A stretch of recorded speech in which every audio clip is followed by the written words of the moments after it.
वजन कम हो वो भी अच्छा, ना हो फिर भी अच्छा है, लेकिन निराशा ये बड़ा विघातक है। आशा रखना जो कृपा करेंगे ही हमको इसी जन्म में। आप बोलेंगे जो किस आधार पर हमको कृपा करेंगे?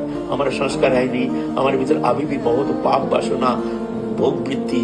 शास्त्र में जब कहा है तुम पतित पावन, हम पतित है तुम पतित पावन, तुम अगति गति, तुम जिसकी गति नहीं है तुम उसकी गति हो, तुम दिन अवसर, मैं दिन हूं तुम दिन अवसर हो। तो ये सब क्वालिफिकेशन, अगर ये शब्द नहीं है, क्वालिफिकेशन नहीं है, वास्तव सत्यता है, तो हमारा नंबर भी लग जाएगा,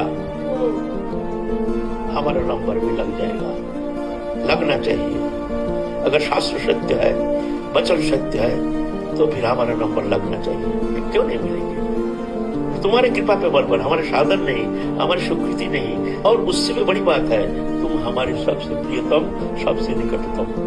तुम्हारे हमारा संबंध ये कोई बनावटी संबंध नहीं।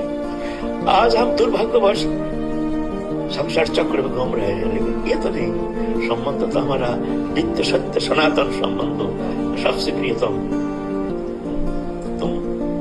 तुमसे हम अगर ऐसे आशा नहीं करेंगे तो जगत से क्या आशा करेंगे?